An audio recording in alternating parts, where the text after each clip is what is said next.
పెట్టిన హస్బెండ్సే రన్ చేస్తూ ఉంటారు. ఆ వ్యవస్థ పోవాలి. సమర్థత సామర్థ్యం తీసుకురావాలి. తర్వాత ఉమెన్కి కనుక ఒకవేళ ఎక్కడన్నా ఇప్పుడు అందరూ చదువుకునే వాళ్ళే ఉంటున్నారు.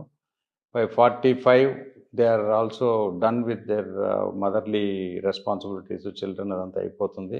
డెఫినెట్గా కెపాసిటీ బిల్డింగ్ చేయాలి అనేది నా నమ్మకం. దాంతోపాటు ఎస్సీ రిజర్వేషన్ కానీ ముస్లిమ్స్ కానీ కేవలం రిజర్వేషన్ ఇచ్చి వదిలేయటం కాదు.